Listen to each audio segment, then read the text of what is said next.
Closing a business is never easy, but when the time comes to dissolve a Delaware corporation, doing it properly protects you from ongoing tax obligations, creditor claims, and legal liabilities that can persist for years.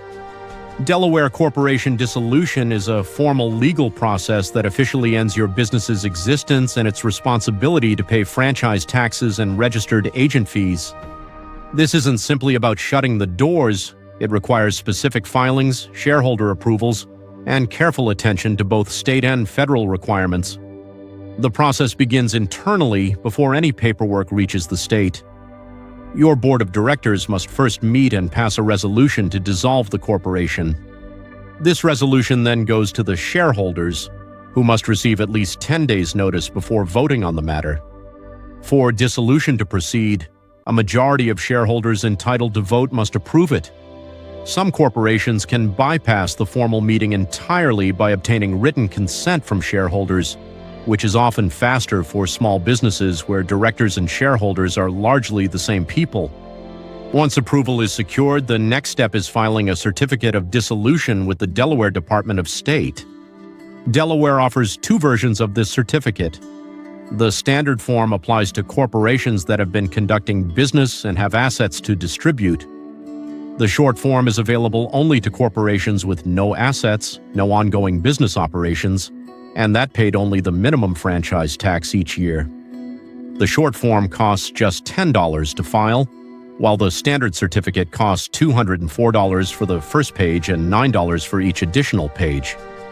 Before filing either certificate, you must pay all outstanding Delaware franchise taxes, including taxes for the year of dissolution. This is non-negotiable. The state will not process your dissolution until every tax obligation is settled, including any interest or penalties from late payments. Many corporations close their bank accounts before filing, but this should only happen after ensuring all final payments can be made. The certificate itself must include specific information. You'll need your corporation's exact name, the date dissolution was authorized, documentation of board and shareholder approval, the names and addresses of your directors, and the date you originally filed your certificate of incorporation. An officer of the corporation must sign the document before submitting it to the state by mail, email, or fax. Standard processing takes 2 to 3 weeks, though expedited options are available for additional fees. Notifying creditors is technically optional under Delaware law, but it's one of the most important protective steps you can take. Delaware Code. Section 280 allows corporations to bar future claims by providing proper written notice to known creditors and publishing a notice in a Delaware newspaper. The notice must give creditors at least 60 days to submit claims in writing, include a mailing address for responses, and explicitly state that claims not submitted by the deadline will not be honored. This process significantly reduces the risk of creditors coming after remaining assets or pursuing shareholders after dissolution. Even after filing for dissolution, your corporation continues to exist for the purpose of winding up its affairs. This means settling debts, liquidating assets, resolving any pending legal matters, and distributing what remains to shareholders. You'll likely need to designate an officer or agent to handle these final responsibilities. The winding up process follows a specific order. Secured creditors get paid first, followed by unsecured creditors like vendors, then tax authorities, and finally employees owed wages. Only after all known debts and liabilities are resolved should shareholders receive distributions. Distributing assets prematurely can expose directors and officers to personal liability if creditors aren't fully paid. One critical point many business owners overlook: dissolution does not immediately shield your corporation from lawsuits. Under Delaware law, a dissolved corporation remains subject to legal action for up to 3 years after formal dissolution.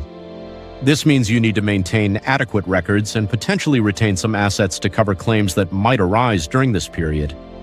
Tax obligations extend beyond Delaware. You must file a final federal tax return with the IRS, checking the final return box on Form 1120 or 1120S for S corporations. Include the dissolution date and report all income and deductions up to your final business day.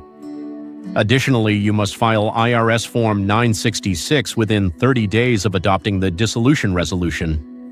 When submitting your final Delaware corporate income tax return to the Division of Revenue, check the Out of Business box and list your last day of operation. No separate tax clearance is required from Delaware, but federal filings are mandatory. If your corporation is registered to do business in other states, you must file separate withdrawal or termination forms in each of those jurisdictions. The form names vary by state. Some call it a termination of registration, others an application of withdrawal or certificate of surrender. Failing to file these forms means you remain liable for annual fees and business taxes in those states, even though you're no longer operating there. S corporations follow largely the same dissolution process as C corporations. The main difference is that S corporations have elected special tax treatment with the IRS, allowing business income, losses, and deductions to pass through to shareholders for federal tax purposes. The dissolution mechanics remain the same, but the final tax filings will reflect this pass-through structure. Final housekeeping tasks complete the process. Close business bank accounts only after all transactions clear. Send a letter to the IRS stating the corporation has closed to cancel your employer identification number. Cancel all local business licenses and permits at the city or county level. Terminate leases, supplier contracts, and utilities tied to the business name. Most importantly, secure and store all business records for at least 7 years, especially tax documents and shareholder communications. These records protect you if questions or disputes arise later. Your registered agent will need to file a certificate of resignation, or their status will automatically terminate 30 days after your dissolution. Ignoring this step or any other part of the process doesn't make obligations disappear. It simply allows fees, interest, and penalties to accumulate. The entire dissolution process requires careful coordination of multiple steps across different agencies and timeframes. Board approval leads to shareholder votes. Shareholder approval enables certificate filing. Certificate filing requires paid taxes. Creditor notices protect assets. Asset distribution follows debt payment. Federal and state filings must align. Multi-state registrations need individual attention. Each step depends on the one before it, and missing any piece can delay closure or create ongoing liability. For corporations with complex asset structures, multiple creditors, or registrations in many states, working with a business attorney simplifies the process and helps avoid costly mistakes.